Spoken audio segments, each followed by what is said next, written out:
paranormal stories are a very long list. Some terrified me and still do to this day. I'm 27 and live in North Carolina, and that's where everything has happened. My first ever paranormal experience was when I was just 3 to 4 years of age, probably around 1992 or 93. I started having night terrors. I kept dreaming of these shadow dog figures, and in the dream my neighbor's dog, a chow breed, would burst through the window of my bedroom and save me. As time went on and I got a little older, I started to actually wake from the nightmare and see the shadow dog for real. At first I thought it was our black dog because he was short, and so was this shadow. I called out to him, but this creature wasn't him. This continued for several months, and I would scream for my mother. She ended up getting worried and sleep deprived. She then took me to a psychiatrist, and they ran tests to find nothing wrong. It kept happening, and I ended up having severe anxiety from it, and still do. This never stopped and has continued into my adulthood. I never told anyone but my mom because it was evident even at a young age that people would label me crazy. Until we moved across the street and my best friend's family moved in, it took 4 years for my best friend to have the same problem. I never told her either because she is an easy scare. When she turned 16, she finally told me what had been happening. I almost cried and finally knew it wasn't just me. She had to endure countless things at her new home with me anyway, so I couldn't bear to tell her about her family's home. She stood with me in our kitchen listening to stuff getting thrown around. I've always been super sensitive to things like this, and they tend to be extreme at times. The most recent thing that happened to me in her family home was in 2013. I went to clean for her father, and he had to go to an appointment and left me there alone to clean his son's room. The room. As I was in there organizing all of his toys, something said, "Let's play again." It sent shivers through me, and my entire body was covered in goosebumps. Fight or flight kicked in, and faster than a cat, I was off the floor and out the front door. After smoking a cig and talking to my mother, I got the nerve to go back in there. I started to yell scripture at it and told it to leave that room and to leave me alone. Well, it did leave the room, but not the house. I could hear it walking, almost pacing back and forth in the hallway. And this man has no animals in the home. I started praying over the whole room to keep his son safe and protected. I started to feel calm and safe and thought I had actually done something. But no, I hadn't. My friend's father was pulling in the driveway. I was so relieved because the presence is afraid of him for some reason. You can feel it cower and leave. After that, I started having very bad night terrors to the point I would wake up in tears. A 24-year-old woman then, I felt so unsafe, and it made me feel inferior when I am normally very strong-minded. It got so bad that I would wake up choking, and one time I woke up and was choking myself. I had dreams of Satanist churches and a small boy throwing his twin sister off a balcony at a Satanist church as a sacrifice to Lucifer. I will never forget this. It's like yesterday, and still so vivid. My ex witnessed me talking and growling in another language. I rolled over like I had never even been asleep, and he looked terrified. I asked if he was okay, and he told me I had been doing that for 3 hours. I told him not to worry because I used to sing in Latin in my high school choir, and maybe it was my subconscious. But the growling, I cannot explain. The night terrors continued, and knocks, and doors flying open, the sound of footsteps, things going missing never to be seen again. A friend of mine introduced me to a psychic via Facebook. She told me to bless a quartz crystal and how to do so. I did, and it helped me tremendously with my night terrors and protected me in many bad situations. Now though, I'm living with my current boyfriend in his mother's home, where a murder took place.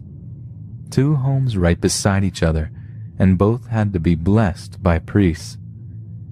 We live near a creek that used to be a Native American settlement. His family has planted blueberry bushes on both properties. Still though, I pick up on something present on the land, and I've heard a residual gunshot in the home. After I heard the shot, 2 days later I was lying down for bed, and something ran a finger up my side, and I jumped closer to my boyfriend and wouldn't let go of him. I was shaking.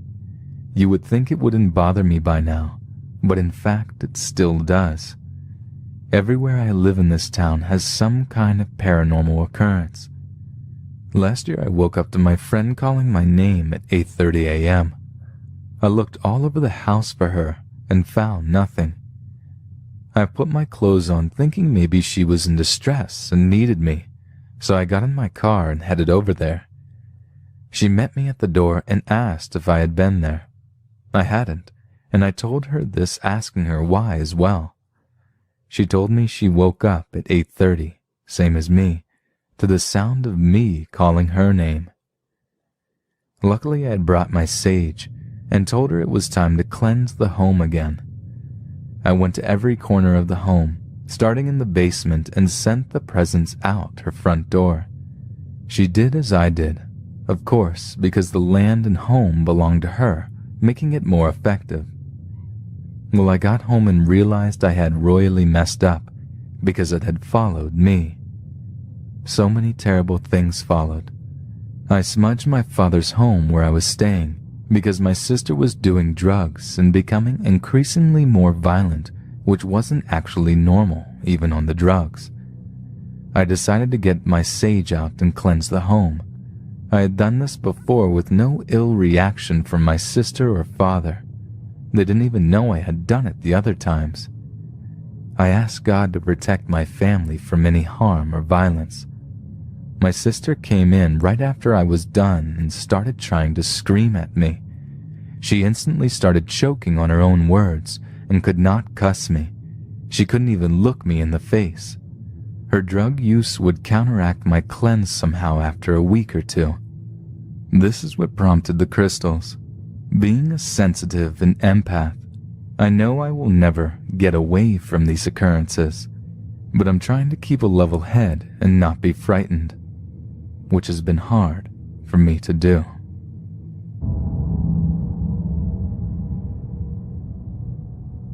Over the course of my 49 years of life, I have had many paranormal experiences. In my early life, I heard an electrical buzzing sound, or maybe something like a swarm of bees leaving my dad's room on the 3rd day of his passing.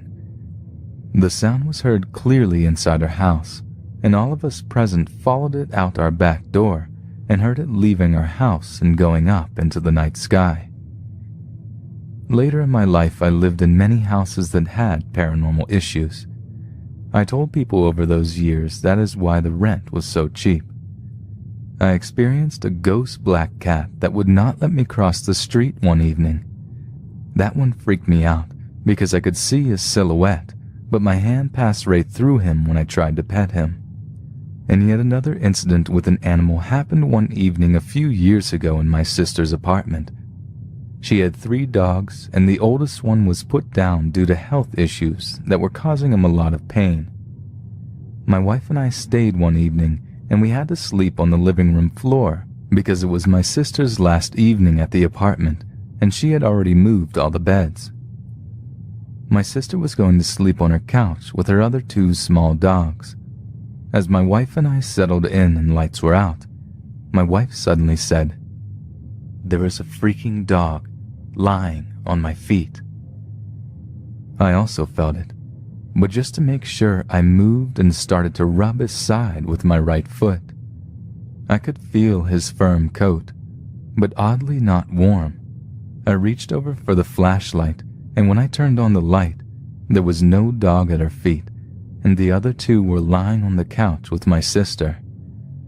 My wife said it felt like it floated down on her foot and not walked on her makeshift bed. About 19 years ago, I had a friend who passed at the young age of 25. I'm convinced he came back to thank me in a dreamlike state for something I said about him. Not long after this happened, I was lying on my bed one morning and heard a coin hit the floor, somewhere either in our kitchen or living room. It was still dark, and I had my eyes closed, but I could hear this coin coming down the long 50-foot hallway straight to the foot of my bed.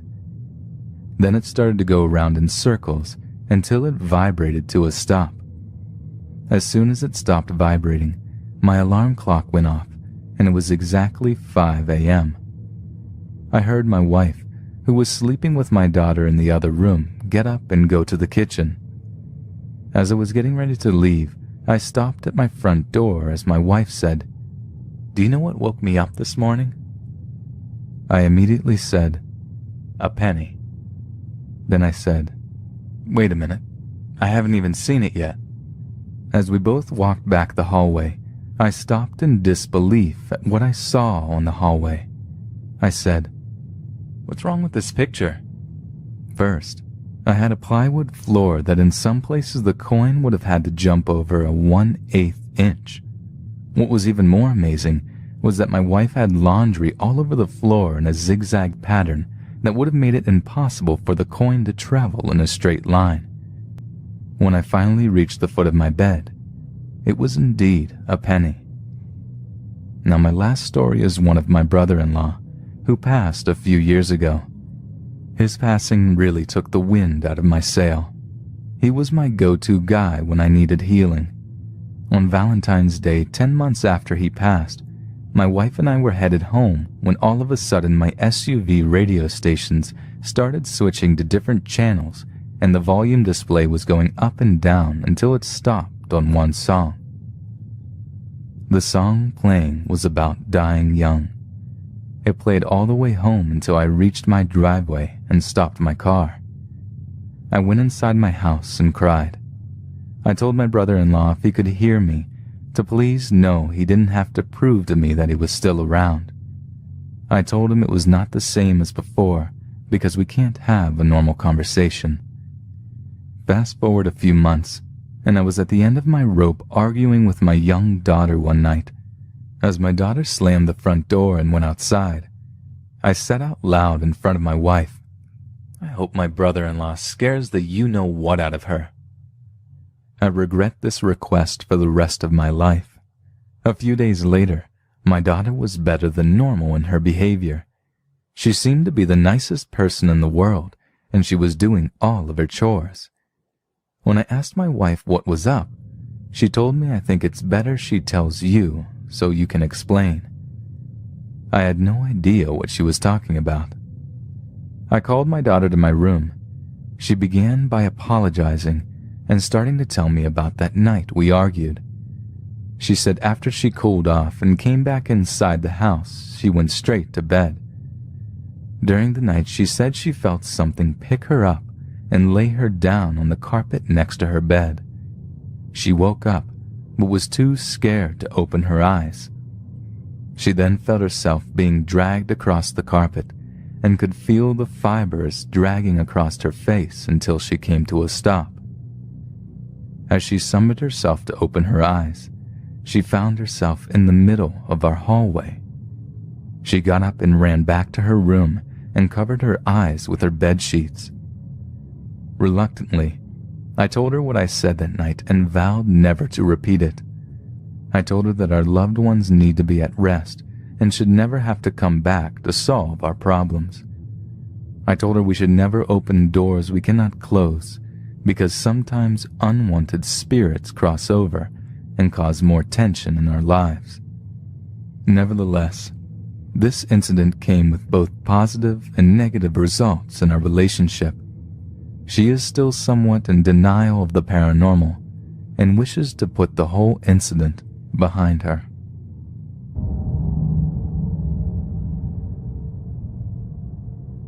My experience happened on July 21st, 2009, in Belmead, Texas, just 15 days after my mother passed away. After my mother died, I moved in with my sister. One day we all had plans. My sister and her family were leaving to go out of town, and my 1-year-old nephew was very attached to me, so I decided to keep him and take him with me to the bookstore. My brother-in-law turned some rock music on while everyone was getting ready, when all of a sudden the stereo switched to country music and the volume went up really loud. My mother always listened to country music on that stereo. Then, I was in my room getting ready, and my sister told me that they would let me know when they were leaving. She had not done that yet, so I assumed they were still home and that she was in her bedroom getting ready as well. I knocked on her door and I heard someone tell me very loudly and clearly, "Just a minute." So I stood there waiting for her to let me in. Finally, after standing there for quite a while, I knocked again and nobody answered that time. I yelled my sister's name and no response. So I walked in her room and the light was on, but there was no one there. I looked out the front door and a car was gone. I was really freaked out. I got my nephew ready and we went to the bookstore. My sister was not due to be back for a few hours, and I knew I was not staying by myself after that happened. So I made sure everything was turned off, locked the door, and we left. My sister only had one house key because she lost the other key, and she gave the key to me because I was going to be back before them. I stayed at the bookstore for a while, then decided to go home because I knew my sister would be home in an hour or so. I got home, unlocked the door, and as soon as I walked in, I heard water running. I ran into the kitchen and the sink was flooding over. There was water all over the floor and water coming out of the faucet full blast. That water was not left on before, and I was the only person with a key to unlock the door to get back into the house. Later that night, my sister and her husband were going to see a movie, so I reluctantly agreed to stay by myself and babysit. That evening I made a big pallet of cushions on the living room floor and was going to put a movie on for us to watch. But before I turned on the movie, I gathered all 4 kids and told them they needed to clean their mess up first. My 3-year-old niece refused to help clean up, so I told her to get up and help or she was not going to watch the movie. She again refused. All of a sudden, she started crying and I asked her what was wrong, and she told me that Nanny, who was my mother who passed away almost 3 weeks before, told her that she had to behave for Aunt Holly, me, and help the other kids clean up the mess. I was really freaked out. My niece continued to talk to her nanny, my mother, for months after she passed away, and when we would ask her where Nanny was, she would tell us that she was floating on the ceiling. My sister and her husband got home around 11 p.m. that night, and everyone went to bed, but I just couldn't sleep, so I decided to stay up and watch a movie. While I was watching the movie, my brother-in-law came bursting out of his bedroom door and was incredibly freaked out. He said that he felt a human grab his foot while he was sleeping, and as he woke up and turned around, he saw my mother standing at the end of his bed, which made sense because my sister would always send my mother in to wake him up from a nap, and she would grab his foot playfully to wake him. We had many experiences like that for a while. We had a birthday party for my oldest niece on January 28, 2010, and we took a lot of pictures. Later on, when we went back to look at the pictures, we noticed that in every picture, there was an orb above my niece's head. There were pictures of my niece opening gifts, of her playing outside.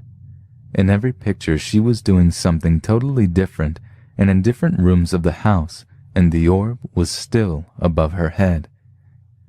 And we obviously think that it is our mother visiting her for her birthday, because our mom loved us and her grandkids very much, and she actually lived with my sister for years before her death. When I moved in 3 days after she died, I moved in her room, and sometimes I felt her presence in that room and would feel someone touching my hair or rubbing my back, which is something she always did to me to show that she loved me. I know this is probably not scary to some people, but to me, it was very, very scary, even though it was my mom.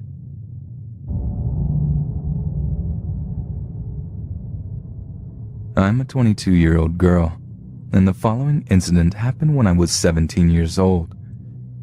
I live in Kerala, India with my family, consisting of my dad, mom, and younger brother. We moved to this house 2 years back, and everything was normal. I usually go to sleep very late at night, spending time reading books or listening to music. One night after listening to music for a very long time, I became sleepy and removed my headphones. I clearly remember checking the time, and it was around 3 a.m. I was simply lying down to try to sleep, and that's when I heard a sound. Concentrating further, I was able to understand that it was a weeping sound, and probably from a little child, and it was coming from the next room. I immediately checked the other 2 rooms for my parents and brother, and they were all sound asleep. We all keep our doors open at night. I also checked the neighborhood for lights, and I couldn't find any. I was really confused and went to the dining room from where the sound was heard louder. I asked who it was, and suddenly the weeping was heard from the living room. I followed the sound into the living room and repeated the same question, and now the sound started coming from my room. I became really confused this time and went to my room. As soon as I entered my room, the weeping sound stopped abruptly. Before this, I had never experienced any paranormal activity, though I strongly believed in it. My grandmother had told me plenty of her paranormal experiences. I decided to let it go and get some sleep. I closed my door and climbed into my bed, where I heard a knock on my door. At the same time, there was a thud on my window. By this time, I got a bit scared and got under my covers and was finally able to sleep. When I woke up in the morning, I felt really stupid and tried to dismiss the experiences as my imagination. When I told my mom about this, she asked me to lock my door at night and to get to sleep early. I thought it was all over, but from that day I felt a presence with me in my room every night. It never tried to communicate with me or scare me, but I could always feel it with me at night when I'm home alone. This continued into the following year when I entered college and moved to a hostel. I no longer felt the presence around me, not even when I came back to the house to spend vacations. After a year or two, however, I got a frantic phone call from my mother about her experience the previous night. That night she was laying on the bed unable to sleep when she heard a weeping from a little child. She got really afraid because she knew that nobody in the house was awake during that hour, and she listened carefully without making any noise or getting out of the bed. As she listened, the weeping got louder, and she realized that whatever it was approaching her. She was terrified and searched for the light switch. The sound got closer, and at the last moment she was able to switch on the light, and the sound abruptly stopped. She immediately got out of the bed and locked the door. She slept with lights on that night. When she woke up in the morning, she remembered about my experience and called me. She started locking her door at night, and neither of us heard that sound again.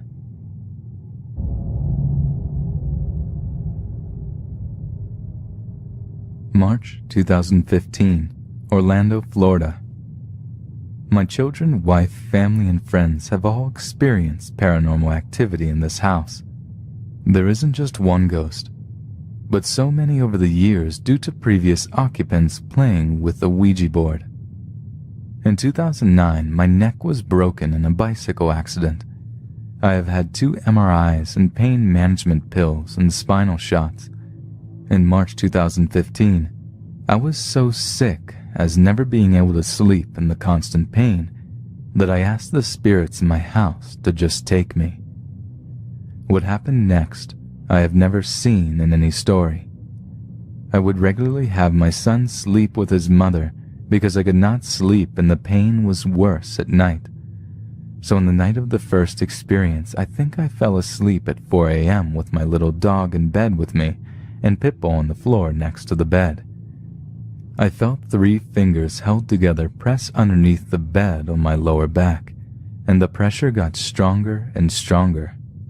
These fingers started to go up my spine, and I looked at my little dog next to me as she was freaking out.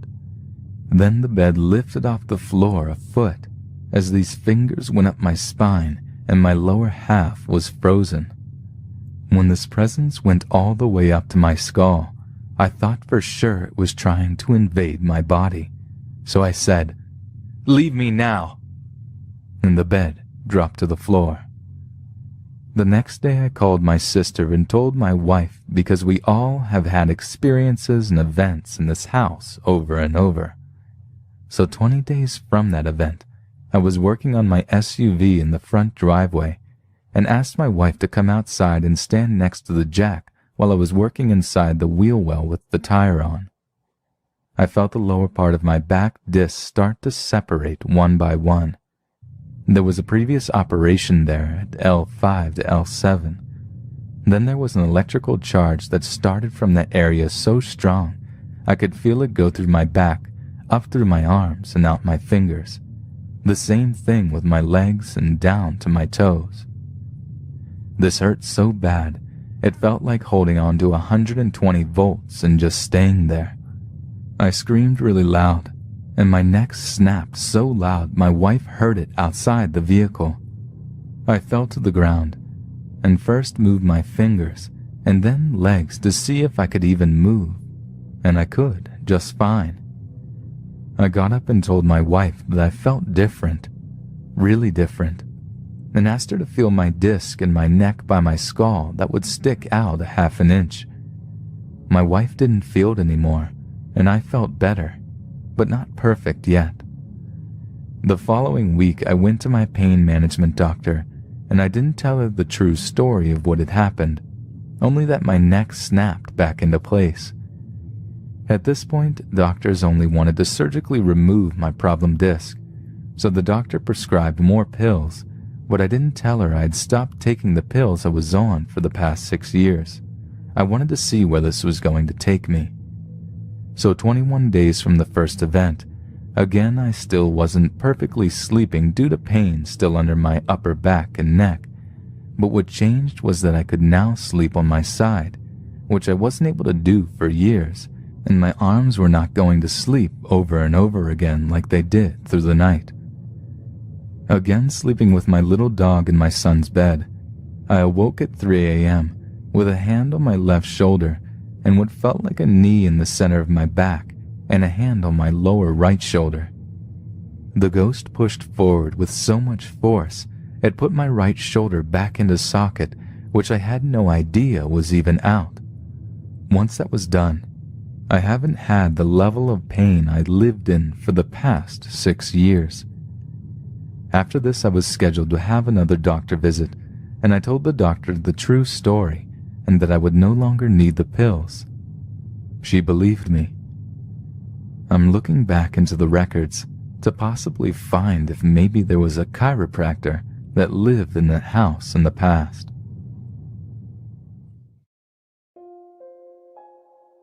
Kristen was 5 years old when she was living with her parents in Trafford, Pennsylvania. At the time, she recalls, her grandmother was in the hospital recovering from a stroke. She and I were very close, Kristen says. I never got to visit her in the hospital. My mom and dad thought it would be too much for me to handle at such a young age. Early Sunday morning around 5 a.m., Kristen was suddenly awakened and sat straight up in her bed. I saw a woman's figure standing at the end of my bed, she says. Thinking the figure was her mother, Kristen had no reason to be frightened. She called out to the woman, but there was no answer. Again she called, "Mommy," but there was only silence. The woman just stood there staring at me and extended her arm, Kristen recalls. I began to panic because I didn't know why my mom wasn't responding to me. I began to scream, "Mom!" Kristen's mother came running into her room to see what was wrong. She asked me if I was okay and asked her why she wasn't answering me and why she was standing there just staring at me, she says. She came and sat on my bed, felt my head to make sure I wasn't spiking a fever, and told me I must have been dreaming. She told me she was in bed sleeping the whole time. Kristen reluctantly accepted her mother's answer and went back to sleep. Later that morning, Kristen's parents received a phone call from her uncle. It was news about Kristen's grandmother. She had passed in her sleep during the early morning hours. My mom began to cry, but composed herself to continue the conversation, says Kristen. Her brother informed her the time of death was about 5 a.m. that morning. She explained to me that Grandma had passed away, and now she would not be in pain, and she was an angel in heaven. It wasn't until a few days later that Kristen's mother connected the time of her mother's passing and Kristen's waking vision of the shadowy woman in her room. She didn't tell me this story until I was about 10 years old, Kristen says. I remember it so clearly as she told it to me, and I realized it was my grandmother coming to see me and say goodbye.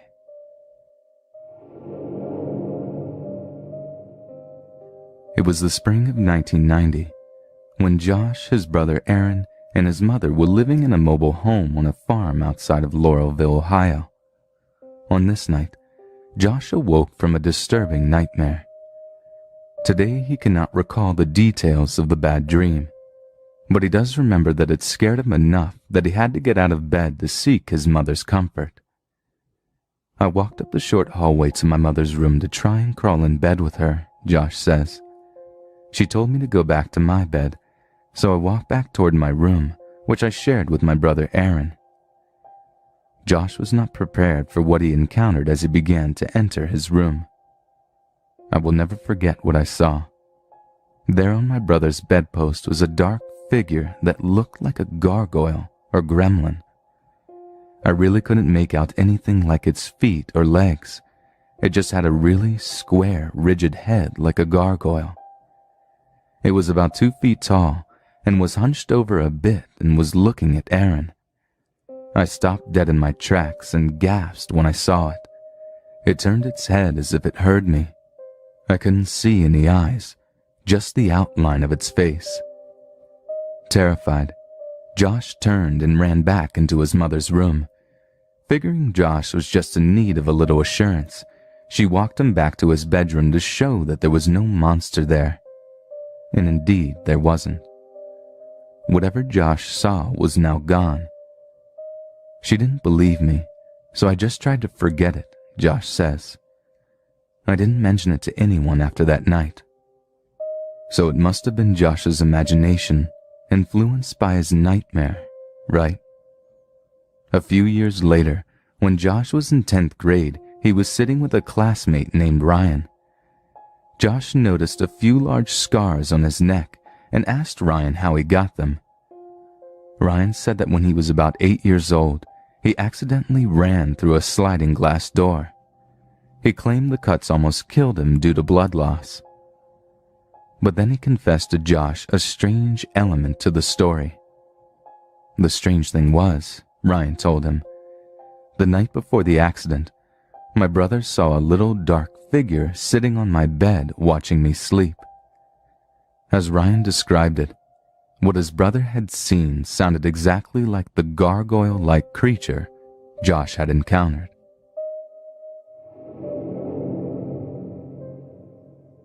Sandy wanted to call her grandmother to ask her about the new Chatty Cathy doll and the other presents she received for Christmas. The house phone was hung up high on the wall, however, too high for her to reach without help. Unfortunately, her dad and her brother had gone out to shovel snow, and her mother was in the shower. Sandy couldn't wait. She thought she would burst if she couldn't tell her grandmother right away about her new treasures. I was becoming increasingly impatient, she remembers. I decided to pretend to call my grandmother on the toy telephone I got for Christmas. Back then where I lived, there were no dial phones. All calls were operator-assisted, and when I picked up the receiver on my toy telephone, I distinctively heard an operator say, "What number, please?" I was shocked, but I told her my grandmother's number, which I still remember to this day. I heard the phone begin to ring, and soon my grandmother, with her heavy Italian accent, was saying hello. I immediately began telling her all about my Chatty Cathy doll, but she wanted to know where my mother was.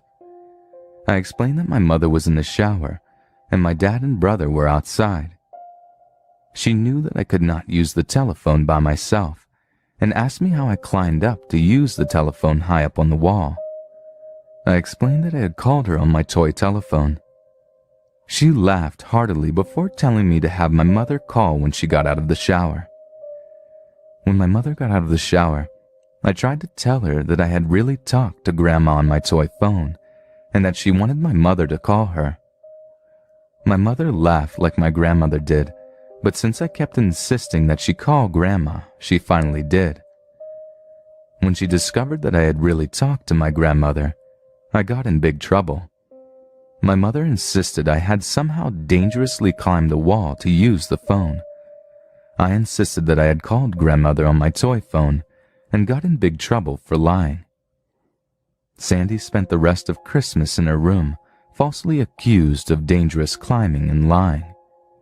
I was frustrated about that, she says, but I couldn't help but smile over the fact that I had somehow called my grandmother on my toy telephone that Christmas morning. It had to be magic.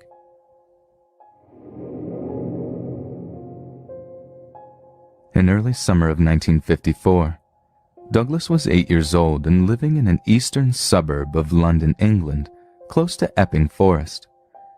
His neighborhood was a mixture of terraced 1930s houses interspersed with fields, empty lots where the houses had been destroyed by German bombing and nature had taken over, much to the pleasure of the kids. It was tough going for Douglas in those days. My dad had just left, he says. The stress of the war and the lure of a young woman. My mom and two sisters and I lived on, feeding on potatoes, cabbage, eggs, and bread.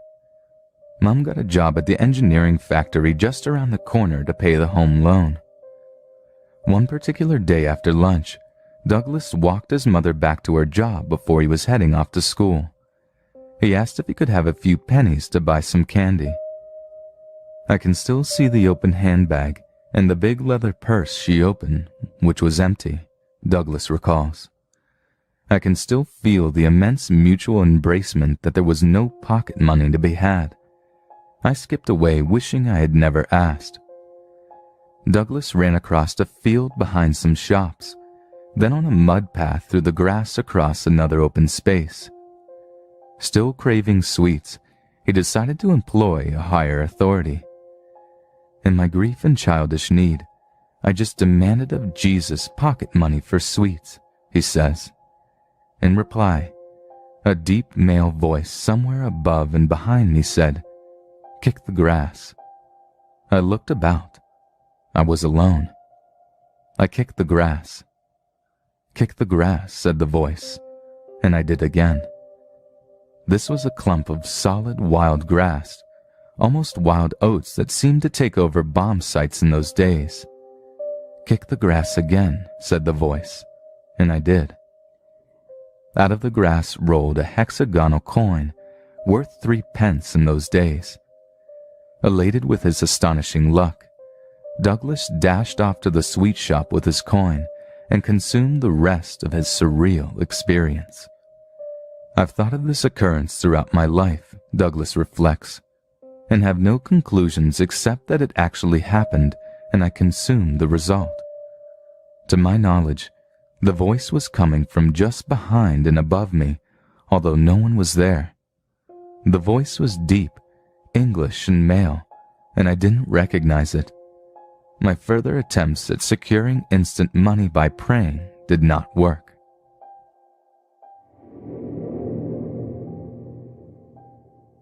Alice was 8 years old and living in Glasgow, Scotland. In those years, Alice's parents would often visit an elderly woman they knew, just to look in on her from time to time. This kind lady would sometimes request that Alice and her younger sister to sleep over at her house. I have no idea why, Alice says, because she was really old and she didn't ever pay us any attention. But she was recently widowed, so maybe she was just lonely. One night, Alice and her sister slept over in the woman's guest room. It was a small room with very old furniture, a double bed with a mahogany headboard that had a pole cord light attached to it, a mahogany tallboy, and a matching mahogany dressing table and chair. The dressing table had 3 mirrors, a large one in the center, with 2 smaller ones on either side. Alice was having trouble sleeping that night. The heat made her feel very uncomfortable, and her sister's persistent and loud snoring seemed intent on keeping her awake. The bed had loads of blankets on it, and I reached out and pulled the cord on the light so that I could see to push some of the blankets off me, Alice says. As I sat up, I found myself looking straight into the dressing table mirror. Alice did not see her own reflection in the mirror, however. Instead, it was that of an old, slim lady with white curly hair. She was wrapped in a huge white bath towel, Alice remembers. Her head was bent down, as if she was looking at the ground. With her arms crossed in front of herself, she was rubbing her upper arms with the ends of the towel. The room she was in was different than the guest room. It had brown wood paneling on the wall that stopped about 3/4 of the way up. It was finished off with a picture rail around it. Then the lady stopped rubbing her arms. She lifted her head and she looked up at me and smiled. Terrified, Alice slid under the ton of blankets and stayed there with the light still on until the room filled with daylight. I know I was not dreaming, she insists. I have gone over that episode so many times in my mind. Although as an 8-year-old child I was petrified, as an adult, I also know that the spirit did not hurt me, nor did she do anything that makes me think she wanted to hurt me. Who she was or why she wanted me to see her is a mystery to me. There's one less intriguing piece to this story. When Alice went into the bedroom of her kind, elderly host, she noticed that she too had a dressing table with a mirror, but hers was covered completely with a pink shawl. I knew straight away that she too had seen something in her mirror, Alice says. I wish I could go back in time and ask her questions about it. Rachel's youngest baby was 6 months old, and Rachel was living with her parents in Bethany, Oklahoma. With the baby sound asleep, Rachel, her mother, and stepfather all stepped outside the house for a smoke, keeping tabs on the infant via a baby monitor. My daughter had been asleep for about 2 hours, Rachel says. All of a sudden, my mom and I heard talking from the monitor. We just looked at each other. Then I would hear my daughter laugh, like someone was playing with her. At first I thought that maybe we were hearing a signal from another monitor in someone else's apartment. Then the talking stopped, and the female that was talking began to sing. It was the same voice we heard talking. The woman was even saying my daughter's name in the song, Elena. Alarmed, Rachel rushed into the house to check on her daughter. Her mother was still listening on the monitor, and as soon as she heard Rachel open the door to the baby's room, the singing stopped. When I went into the room, says Rachel, there was no one there. So I went back outside, and the singing had started again. I asked my mom if she knew who the female was who was singing and talking to my daughter. She looked at me and smiled warmly. She said that she believed it was her great-great-grandmother.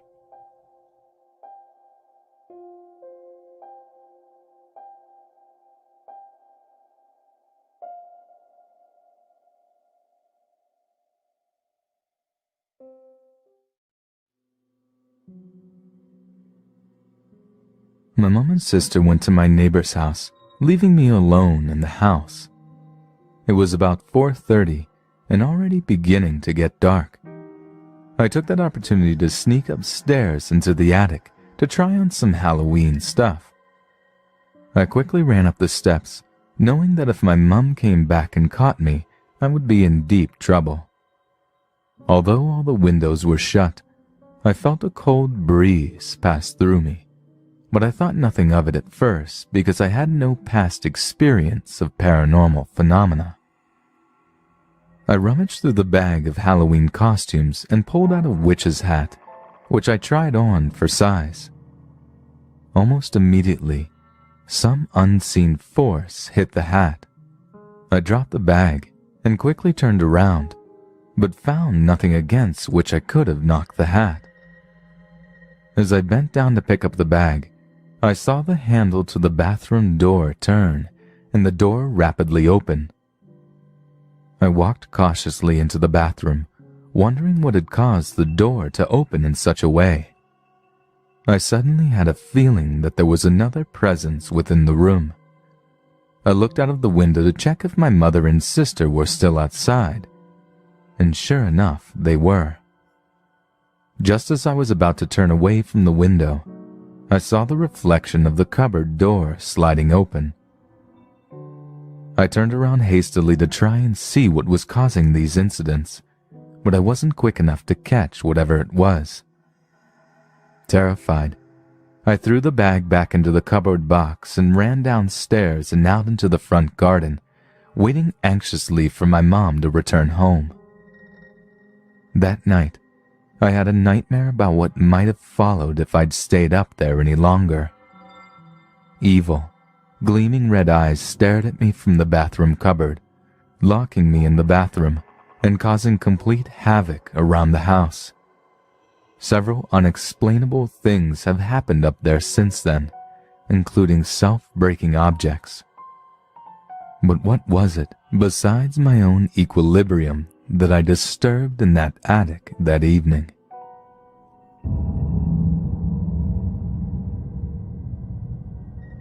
It was Halloween evening 1995, when Pamela and her brother were heading home on a country road near Greenbelt, Maryland. As it was darkening, Pamela reckons they were moving at about 25 to 30 miles per hour on the two-lane road, with her brother at the wheel. Suddenly appearing behind them and approaching quickly was a black vehicle with two large, round and glaringly bright headlights. Almost as quickly, the car was beside them and on the left, as if trying to pass. But Pamela says it seemed the old black car was floating rather than riding the pavement. This old car was in the path of head-on traffic, Pamela recalls. It seemed like those other cars kept going on without interruption. My brother and I looked over inside the car, and there were 4 young teenagers, 2 young men and 2 young ladies. Strangely, they looked to be dressed in farm clothing from the 1930s or 1940s, and they all looked as white as ghosts. The young lady in the front passenger seat turned her head slowly to Pamela and her brother and smiled, then turned back. The 2 people in the back seat just stared. Then, inexplicably, the car floated past them and vanished into thin air. But that's not the end of this ghost story.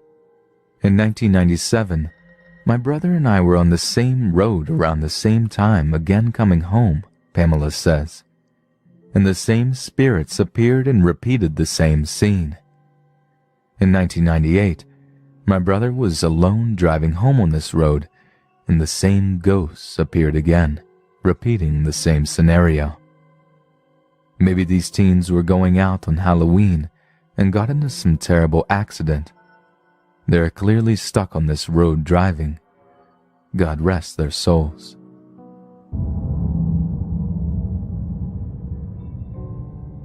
On Halloween, many people test their bravery by venturing into dark cemeteries. Sarah and her husband, who had always been fascinated by the unknown, decided to do just that on the Halloween night of 2002. It was an experience, she says, that changed her life. We chose Blood Cemetery in Mukwonago, Wisconsin, Sarah tells us.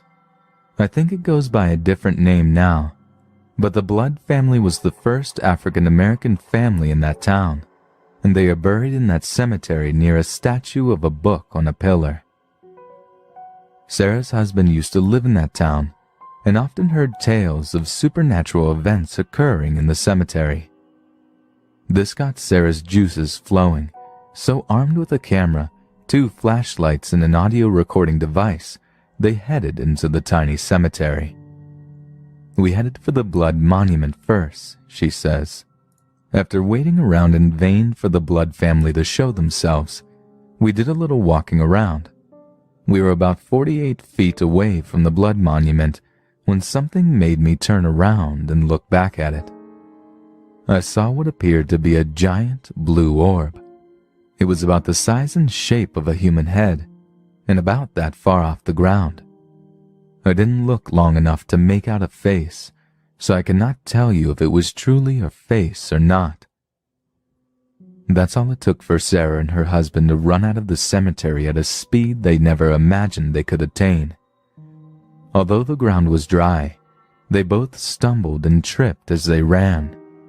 Her husband said he felt as though he was being sucked into the ground, but Sarah swore it felt more like hands grabbing at her ankles and pants. At the outer edge of the cemetery, they caught their breath and gathered their courage for one more short walk around the gravestones with the audio recorder and camera.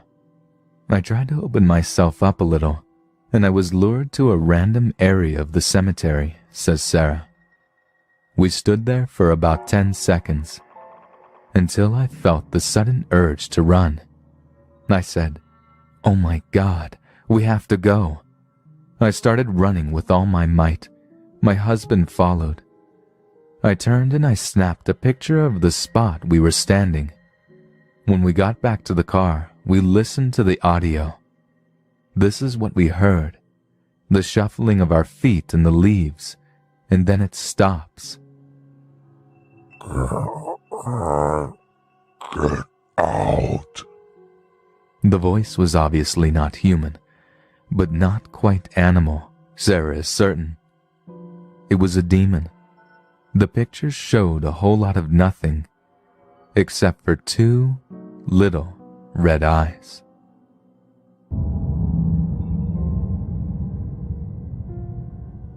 High schoolers and even college students seem to love Halloween as much as little kids do. It's an opportunity to challenge their fears of the unknown and to indulge in scary pranks. Chris will never forget the Halloween of 1981, when he was enrolled at a college in his hometown. Chris and 5 or 6 of his friends decided to check out a small cemetery at the edge of campus. A rusty, worn chain-link fence encircled the few graves of past college faculty and their relatives. It wasn't long before I felt something, Chris remembers. A few minutes later, I heard the crunch and rhythm of footsteps shuffling through the leaves on the ground. Some of the others heard it too, and we all looked in the direction of the footsteps. And when we didn't see anything, we assumed it was another friend trying to scare us. They all laughed it off at first, but the sound of the footsteps continued. Every couple of minutes, Chris would look down the length of the fence. He squinted his eyes, trying to find the prankster in the dark, but he couldn't see anyone, even as the crunch of leaves got louder and closer. Then, to the left of his vision, coming from the dark edge of the woods, Chris saw it. Vague in shape, it was definitely cloaked in black, head to foot, Chris says. It seemed to move in spurts of speed. And then, as though time fast forward, it would be ahead of my speed of sight, closer to me than before, until it stopped at the corner post of the fence. The figure changed shape from a thin, tall form as it turned to its left and faced the students. It was cloaked and hooded, although Chris could make out no arms nor eyes to look at for familiarity.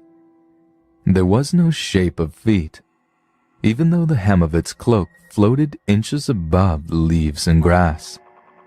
Scared, Chris wheeled away from the whole affair, and without saying a word to his friends, ran uphill to the first lighted building he could find. I felt someone was running beside me, he says. I was relieved when I saw one of my friends. We stopped running and asked each other what we saw, and we both said the same words, saw the same vision. Since that night, I have seen my friend often. Except for one occasion a couple of years after that Halloween, we have never talked about what we saw that night.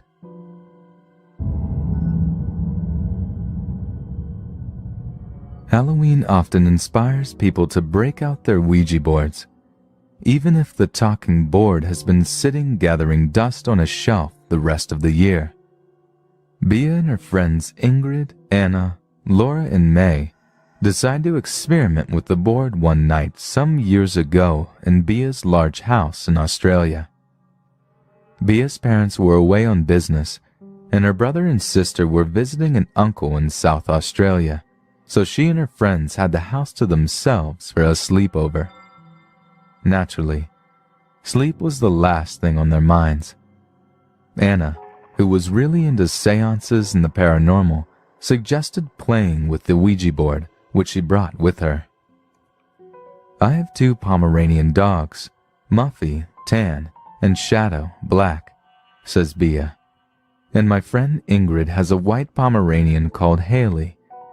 Muffy, Shadow, and Haley, along with Anna's dog, Ernie, and Laura's 2 dogs, Archie and Rosie, were all in the backyard, and we hadn't heard a peep out of them for about an hour. Upstairs in Bea's bedroom, the girls arranged themselves in a circle with Anna's Ouija board in the center. They each placed 2 fingers on the planchette. Anna started by asking the board, "Is anybody there?" The board moved to yes. Then Ingrid asked, "Who?" And the board spelled out, "Gail." "Who are you?" another girl asked. Again the board spelled out only Gail. "More detail," another requested, but the board only replied Gail. "What's going to happen tonight?" Bea asked. "Dogs," the board spelled. "What are you going to do to our dogs?" "You'll see," replied the Ouija. Bea pushed the board aside and the girls just sat there staring at each other. The silence was soon broken by a piercing whimper from the backyard. The 5 girls jumped up and raced down the stairs, fearing for their dogs. "We flung the back door open and raced out," says Bea. We soon discovered Laura's dog Archie whimpering in a corner. We didn't even take a second glance at any of them. We simply picked up our dogs, all of them were small ones, and ran them inside up to my room. Once we had them upstairs, we fussed around inspecting every inch of them. Laura screamed, and we rushed over to see her holding Archie, who had a burn mark on his left side in the shape of a pentagram in a circle. We spent the whole night with the dogs in our arms and vowed to burn the board the next morning.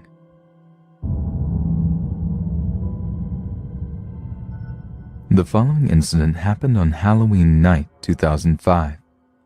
The only reason this is burned into my memory is because about 6 of us were witness to it, so it often comes up in conversations. There is a legend nearby, deep in the dark woods of an old haunted mill. The story behind it is that a family of 3 used to live there, a father, mother, and their 4-year-old son. The mother apparently went crazy and drowned her son in the pond next to the house. When the father came home from working at the mill and found his son, he attacked the mother, and the fight ended in the attic, with the mother shooting the father in the head with a rifle. It is said that she hid his body beneath the floorboards, then hung herself up in the attic.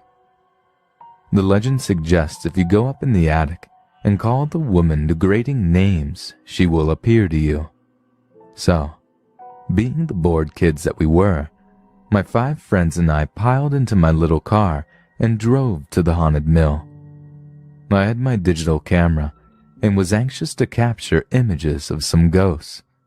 I'm a bit of a skeptic too, and I'm always finding excuses for the so-called orbs in photographs, constantly insisting that they are flecks of dust, bugs, or drafts of light. The woods that the mill is settled in are always very dark, so the moonlight hardly penetrated the trees as we arrived at the old stone house. We all crept out of the car and were startled to see 2 large black horses standing in front of the house. I quickly snapped a picture of them. Then we moved around, trying to find a way in. To our dismay, the only opening was a small window through the basement. We had to get down on our hands and knees to crawl through. As I bent down, I felt someone push me from behind. I cried out and looked around to see I was in last place, and I put my hand down to catch my balance, only to cry out again as my hand caught something thorny. I looked down and saw nothing unusual. Upon examining my hand, everything looked fine. It felt like I had barbs sticking into my skin, yet I couldn't see anything. After we all squeezed in through the opening, we turned on our flashlights and began exploring the house. The walls, to our surprise, were all drywall, and we realized that the house wasn't as old as we had originally thought. Yet they were covered in graffiti, a lot of upside-down crosses and 666 signs, which didn't do much to calm our nerves. Finally, we made it up to the attic.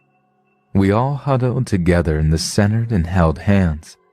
Nobody wanted to shout the curses, so I, being the skeptic, and therefore the bravest, decided to take on that role. I shouted some choice words in the darkness around us, and we all held our breath, waiting.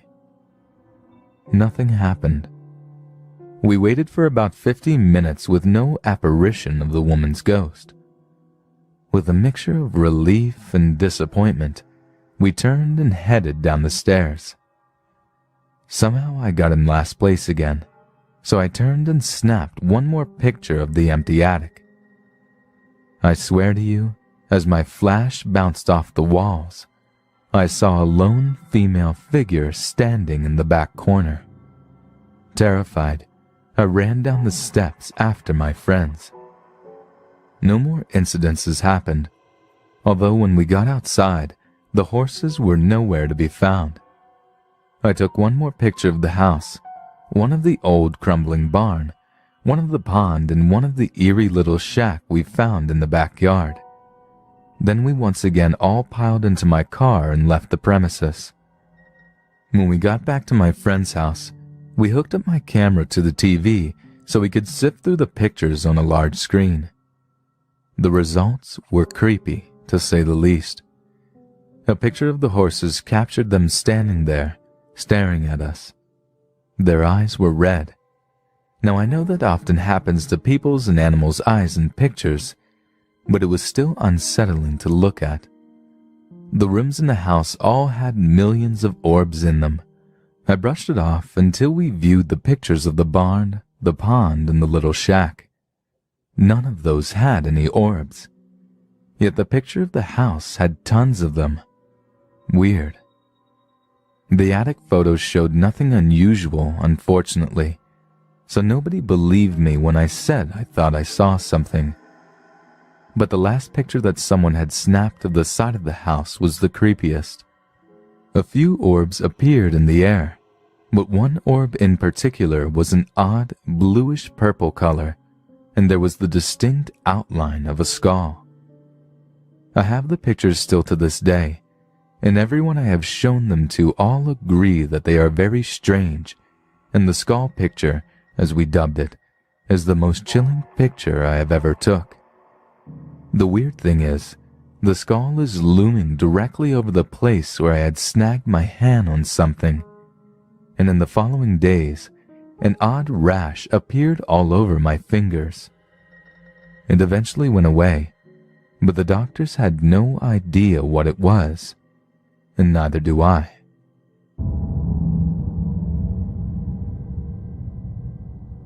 Every Halloween around midnight in our living room, I see a white figure of a little boy just staring at me.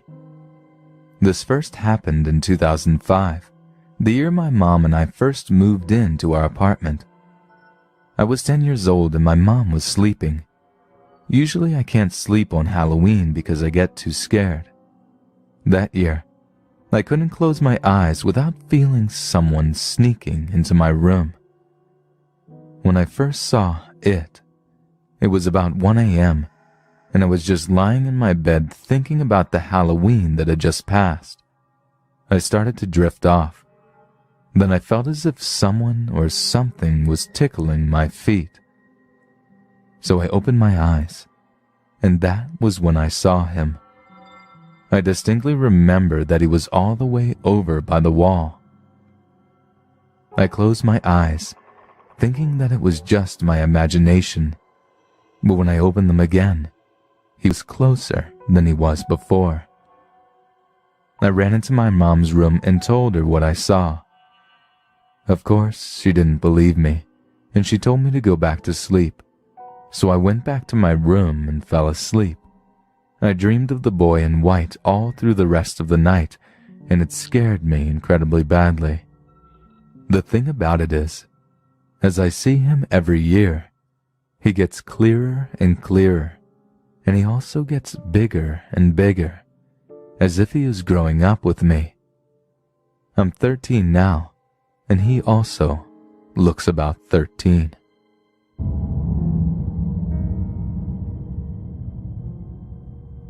It happened in London on October 31st, Halloween. I was making the rounds at my Halloween party looking for my 7-year-old son, and I couldn't find him. I went to his room and he wasn't there, but then I heard him laughing in the wardrobe. I opened the wardrobe, and he was the only one in there, laughing. I just thought he was doing what normal kids do, playing, until later on. The party was all over and I was cleaning up. I couldn't find my son again, so I went upstairs and checked the wardrobe.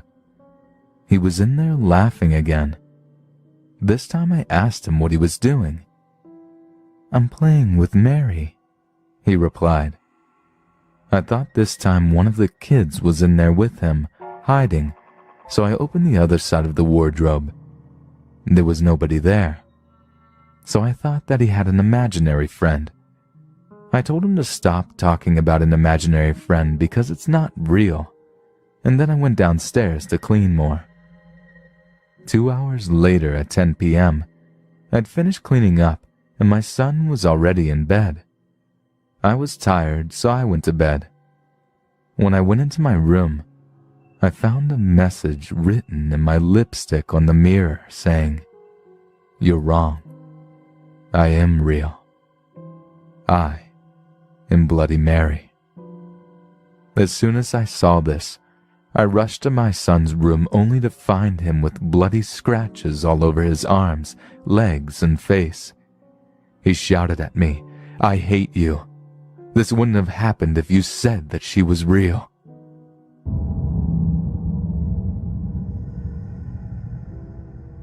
It was Halloween 2004.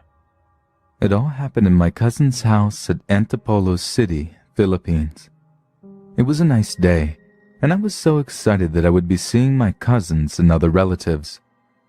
I had been spending my summer months with them for years, and we have this tradition of making the most out of our time together.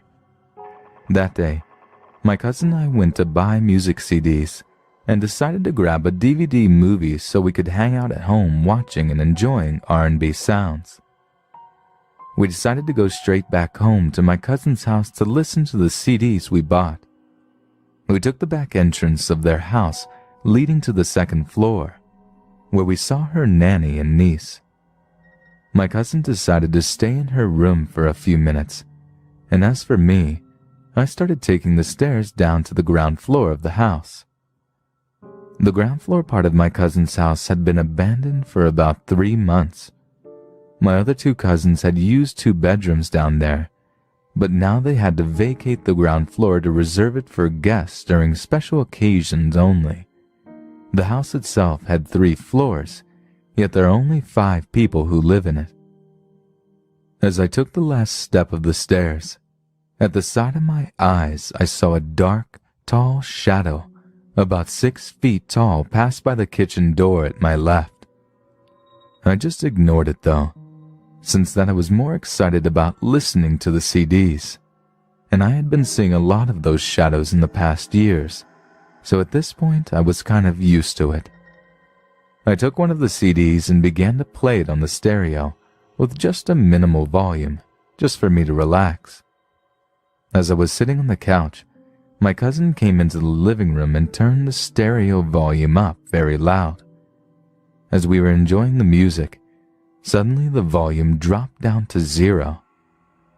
I just stared at it, wondering how it happened.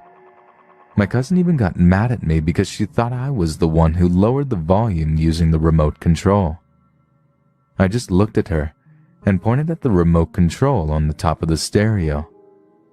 Realizing that I wasn't responsible, my cousin suddenly ran upstairs, screaming, dead scared to stay in the living room. I was left alone, trying to analyze what had just happened. A few seconds after that, I ran upstairs too to check on my cousin. Surprisingly, the nanny, upon seeing me, told me that she also heard strange sounds while we were down in the living room. She explained that the sounds that she had heard upstairs were like humming frogs or crickets. After about an hour, my cousin and I went downstairs again to watch a movie, when something strange happened. While watching, we suddenly felt scared because we could hear the sounds from the previous scenes of the movie, like a long-delayed echo. It seemed like something was actually trying to mimic the movie, particularly the sounds.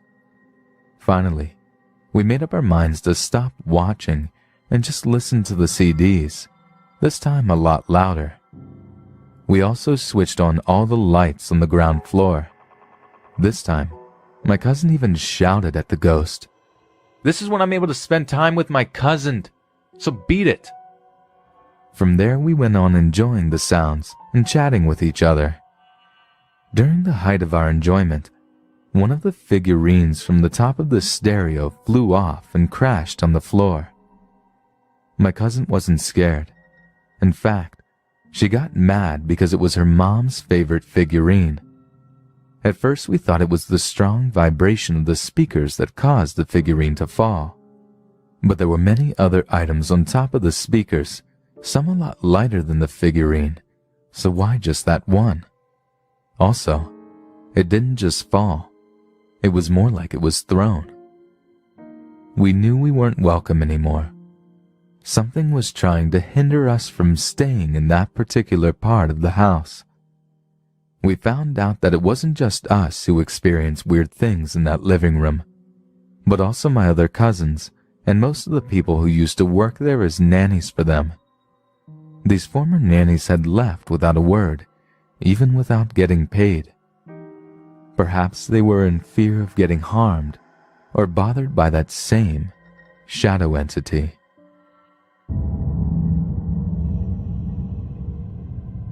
This experience is very dear to me, though it grows blurry with time, Satori tells us. Memory fades like breath upon a mirror, especially ones that were dim to begin with. But this is what I remember. I do not know exactly what I saw, but I do know it changed me.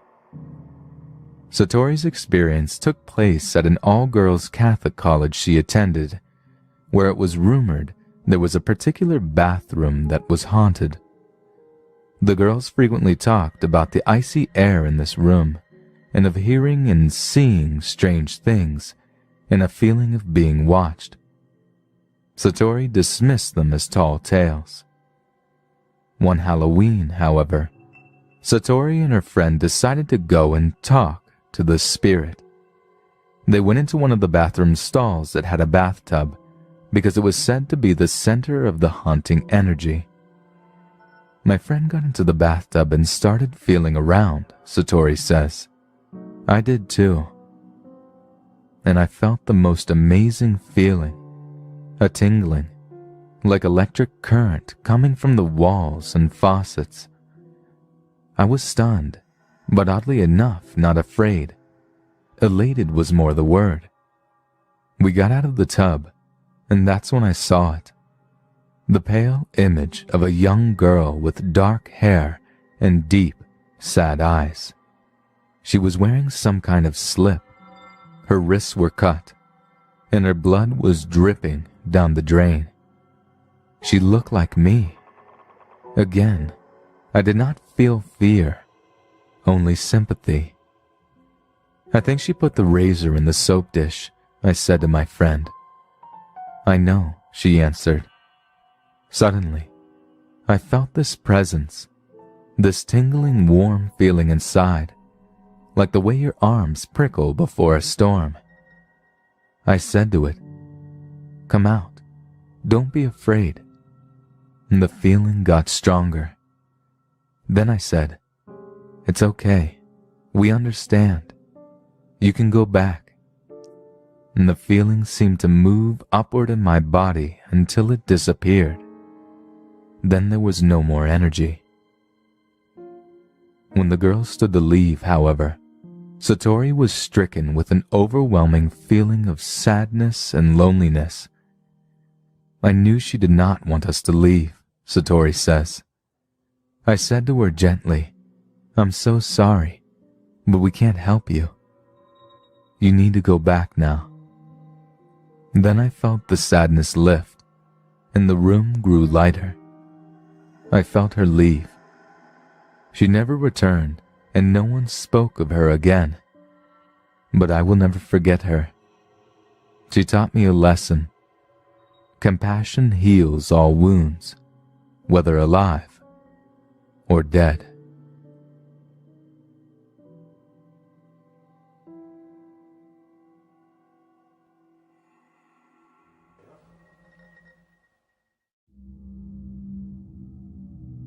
When I was in preschool, I remember having a best friend named Mary.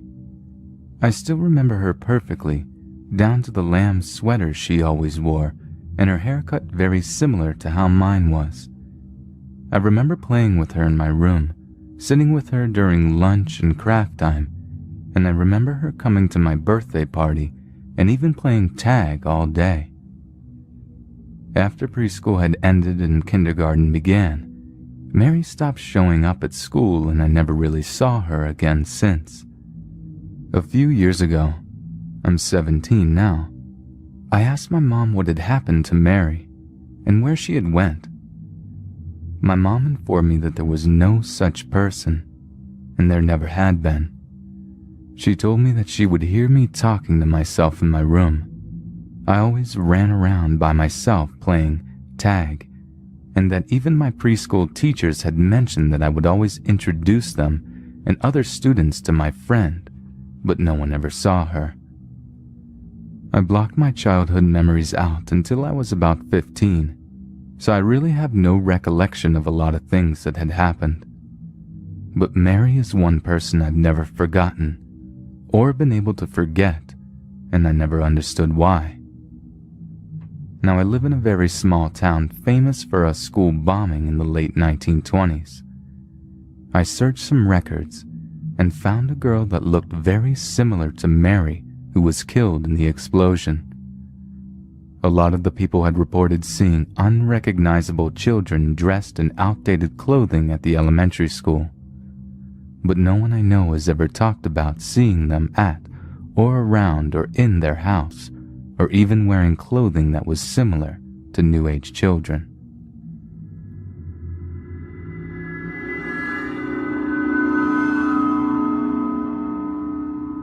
I attended the same university for my bachelor's and my PhD.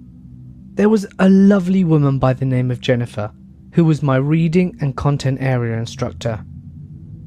All the guys swooned over her because she was gorgeous, and I loved her because she read us the Giver out loud. She was an awesome instructor and was doing her PhD in literacy. Fast forward a few years and Jen has moved to South Carolina to teach literacy. I'm now in my PhD program and in the same grad student's office that she used to work in, with other literacy people that were her colleagues. And then we get the news that she was murdered by her boyfriend. Everyone is totally devastated, and it was a huge blow to the department as she was genuinely loved by everyone who knew her. So a few days after her funeral, her body was brought home. I'm in the office suite very early in the morning when no one else is about. The grad students had a fishbowl office within a larger office suite that was locked and had light motion sensors. I'm walking in and pass a locked door and window, and I see a woman with short dark hair walk the other way inside, which was weird because the lights didn't flicker when she moved. So I walked around the corner to the door with a key code and let myself in. I walk inside and head to where I saw her. The lights flicker on when they sense me. No one is there. It's just me in eerie suites of empty office. I swear to God that it was her, saying goodbye to a place she spent so many years, where she had so many good friends. It spooked the hell out of me, and it made me quite sad too.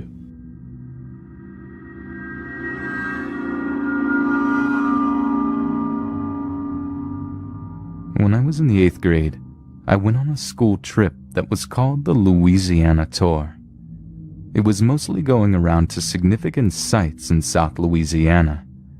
One of the places we went was Myrtle's Plantation, which is considered to be one of the most haunted places in the country.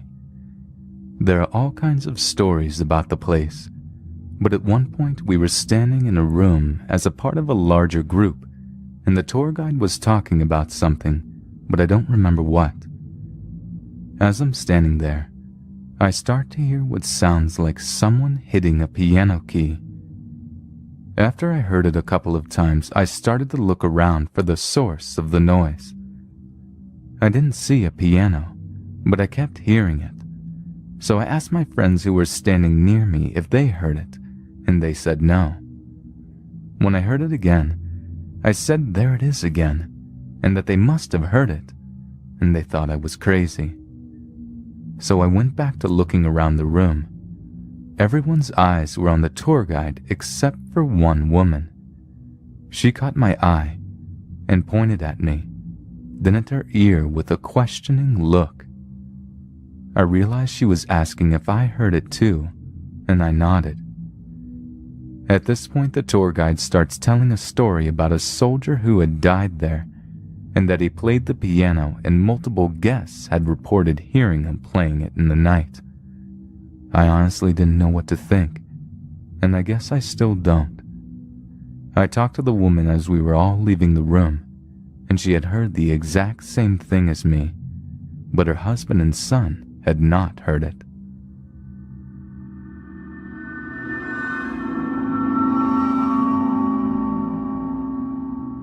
Many years ago, when I met my ex, her family and her lived in a mobile home. My ex has this younger sister who is a bit messed up, in and out of psych wards, etc. So, my ex and her younger sister shared a small room in the mobile home. And whilst we were dating, and before my son was born, she told me the story about how her younger sister would wake up and talk to the man in the hallway. The man always had a suitcase and wore a brimmed hat. My ex and her family always dismissed them as, well, Your younger sister is just a bit nuts. Flash forward a few years. My ex and I have a son together. Her parents moved out of the mobile home and into a house, and were renting the mobile home to my ex. Our son's room was the exact same room where my ex and her sister slept in. One night after our son had gone to bed, and had been asleep for a while, I went to check on him. We heard him get out of bed, and we figured that he'd come out of his room to ask us to use the potty. Instead, he started talking to someone. He said hi, and started talking about his favourite stuffed animals. At the time, it was a ducky. Curious, I called back and asked him who he was talking to. He pops his head out of the room and informs me he's talking to a man with a suitcase who was wearing a hat. At the time, he was about 2.5, and no one had ever told him about his auntie seeing the same guy.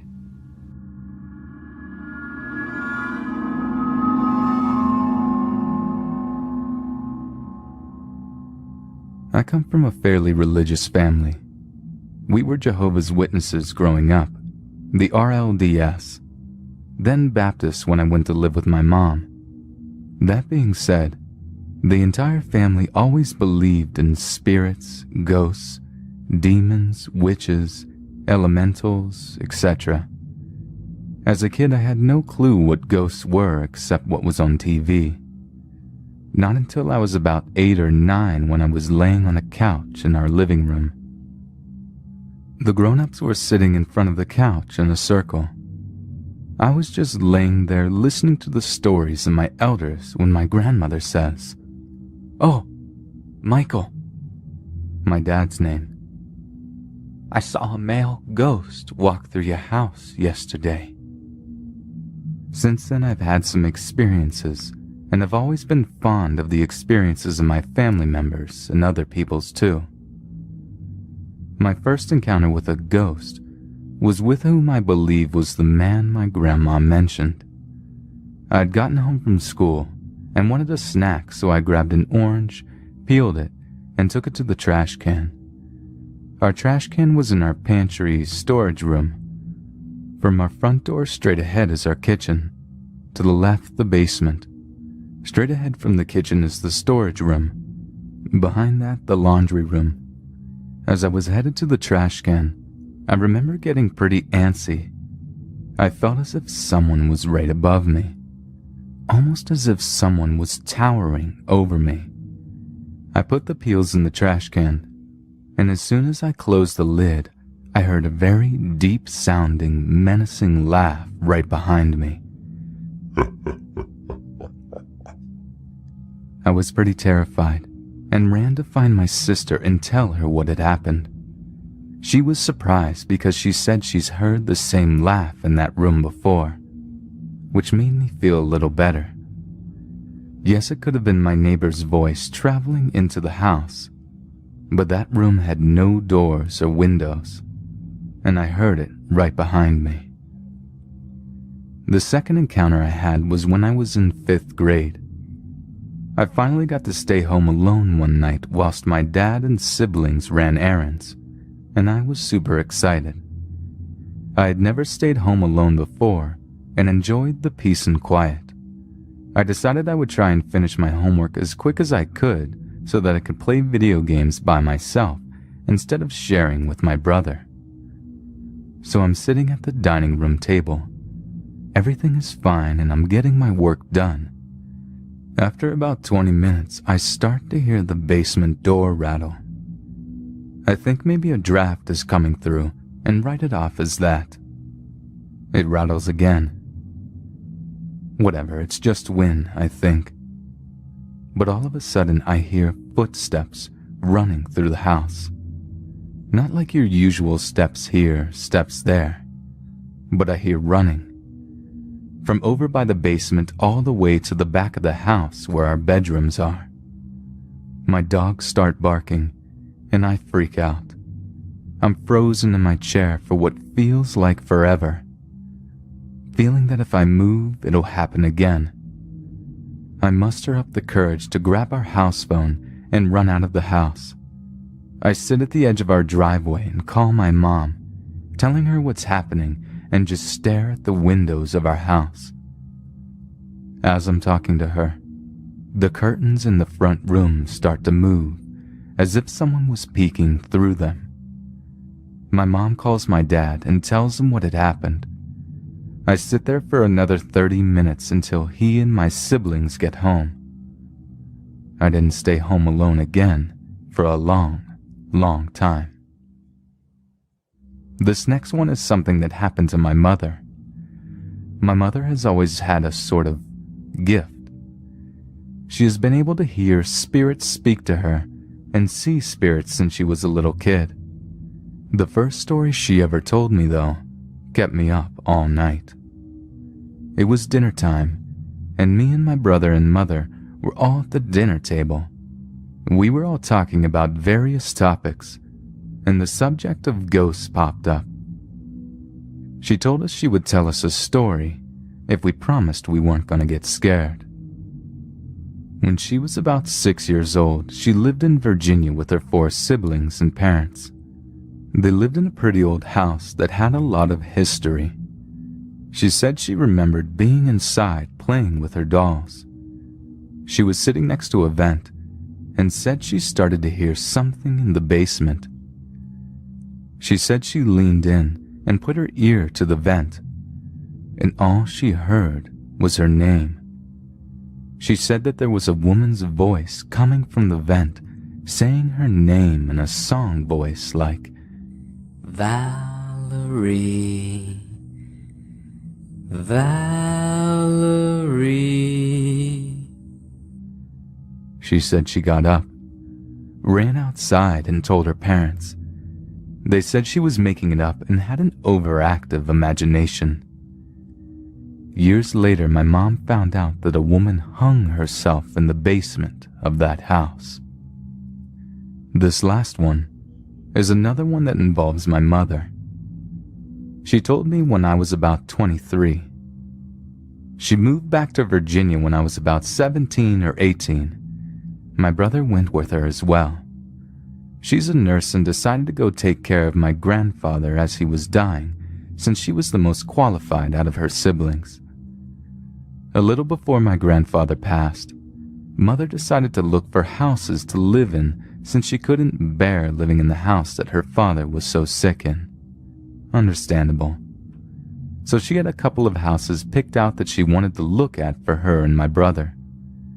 The first house was small and wouldn't work out for them, so her and the realtor went to the next one on the list.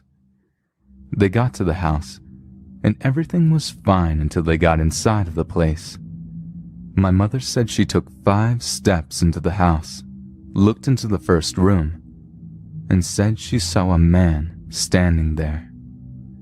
He was in old clothing, like a late 1800s, early 1900s style suit with a top hat and cane. Behind the man sat 6 little children. She said they were emaciated and dirty, wearing rags compared to what he was wearing. My mother said that in her head she heard his voice. The man told her that this was his house, that she wasn't welcome here, and to turn around and leave immediately. Don't ever come back or there will be consequences. She said this all happened so fast that she barely noticed the realtor ask her if she was okay. Apparently my mom had stopped dead in her tracks and had gone pale. My mom just told the realtor that she suddenly felt sick and wouldn't be looking at any more houses that night.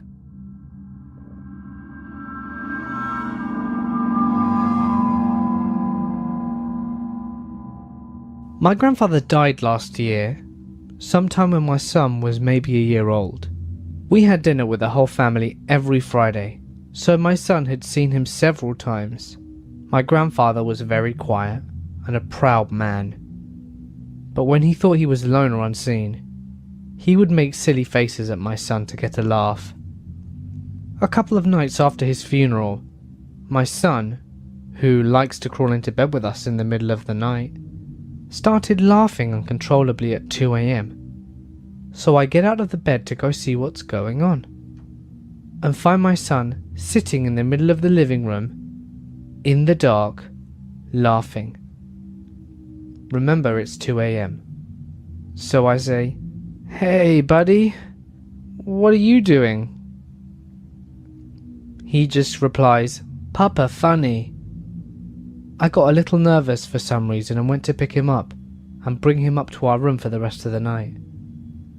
And as I'm hauling him away, he says, "Bye, Papa," and blows a kiss at absolutely nothing I can see.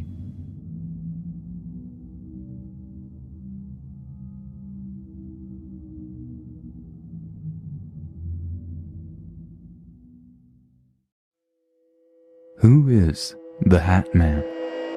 When researching paranormal activity, you are bound to stumble across the phenomenon known as shadow beings or shadow people, spectral shapes of light that take many forms from animals and insects to human-like. The most minute experiences can include an unsettling sighting to full-fledged paralysis and physical encounter. Yet the most mysterious and unique cases are those involving what has been dubbed the Hat Man. Described as having a Zorro-type hat, he wears a three-piece suit and a cape or a long trench coat. Other attributes ascribed to the Hat Man include occasionally wearing a watch that dangled from his hip, having either a goatee or being clean-shaven, and possessing glowing red or solid black eyes. Whatever his appearance, he is almost always sinister in nature. The following 4 stories are true encounters from individuals just like yourself, describing their experiences with the Hat Man.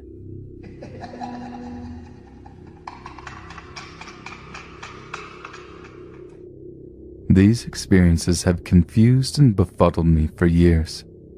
Being somewhat logical and searching for answers to events, I'm torn between what my logical mind is stating and what my senses have defined as truly paranormal.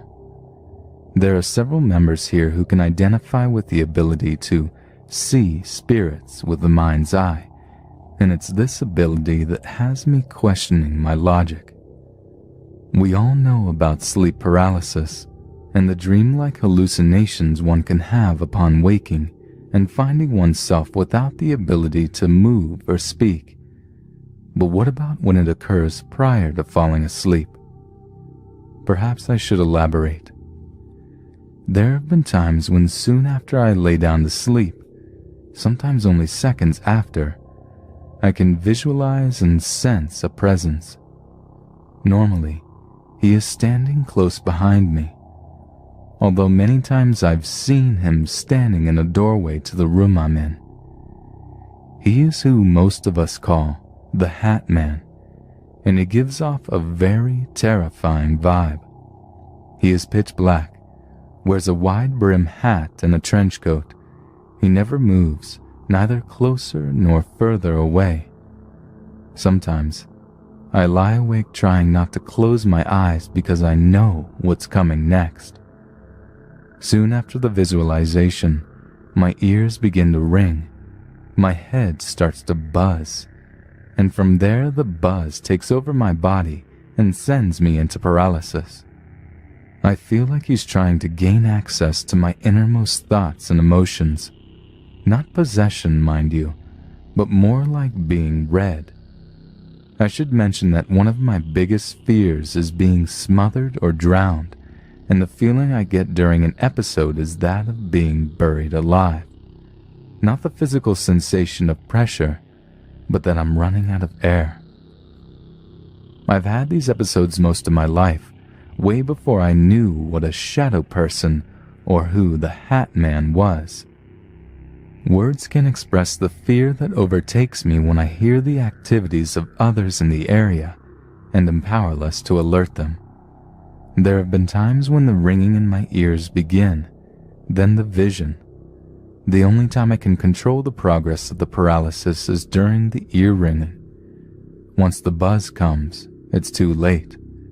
I haven't had an episode in quite a while, but I feel it's because my discovery on how to gain control of the situation. Once I learned how to snap myself out during the ear ringing, the occurrences became fewer and fewer and eventually stopped altogether. Just talking about this makes me feel the sense of a presence. I will say no more, but I can already hear the ringing.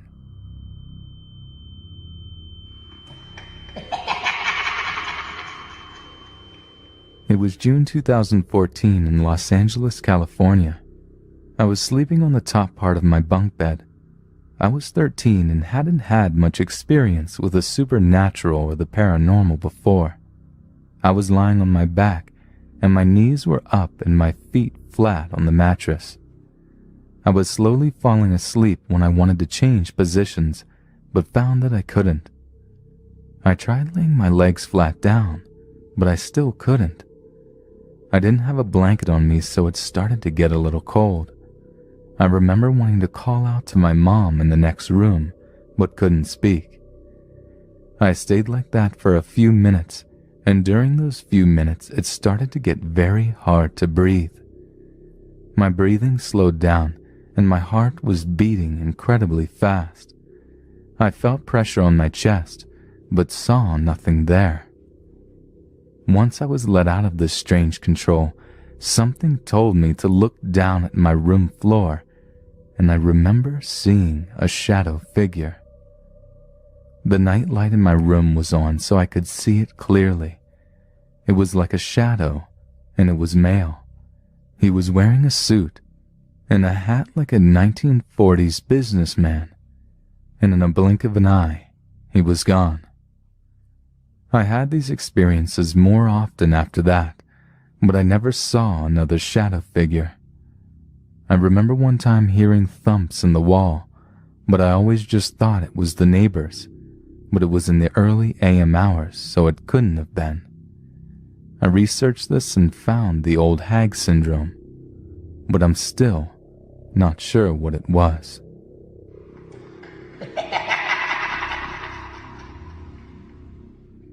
I've been learning an incredible amount about shadow people lately.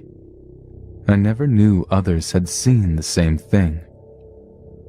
I live in Coffeyville, Kansas, and I moved into an apartment building built in the 1920s.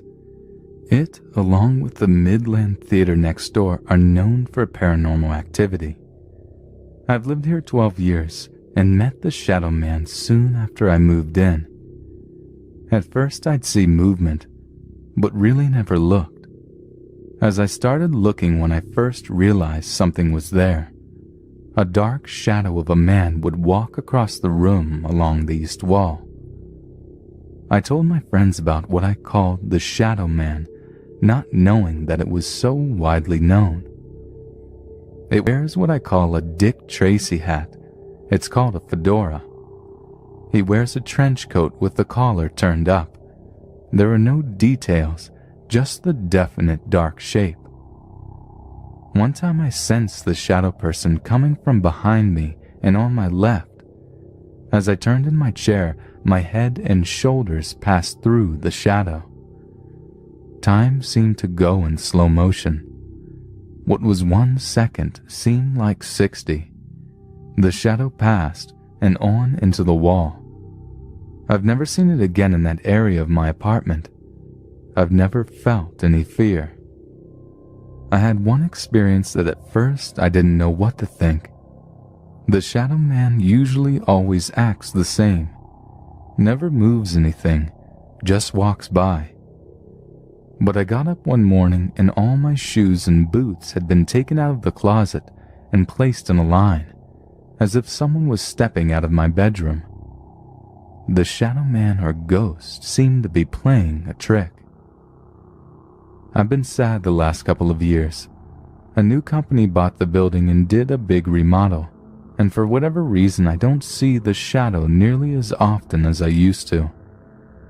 It truly is an amazing experience to witness, and I'm never afraid only thrilled.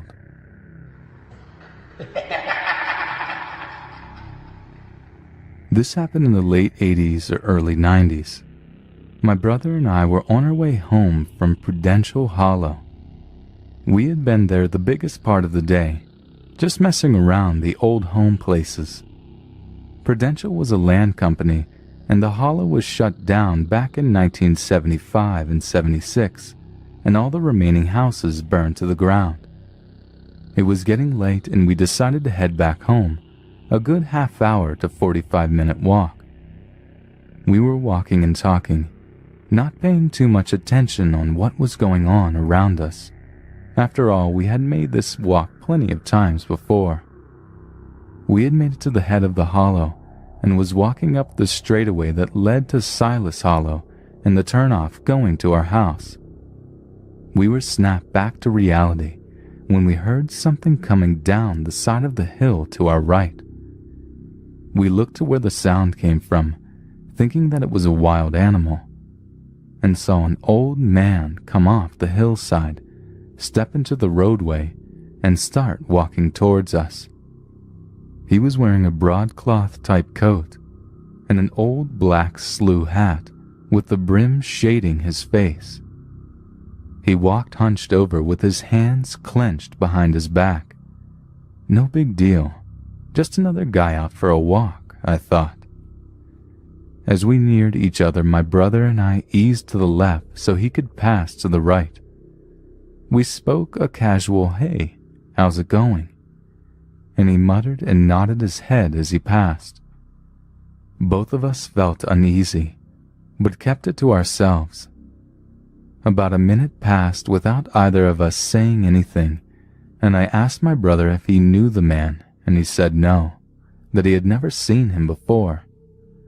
We walked for a couple of more minutes, I guess 3 or 4, when we heard the same noise again, and automatically looked to the hillside, and that same man walked off the hill, stepped into the road, and started walking towards us again.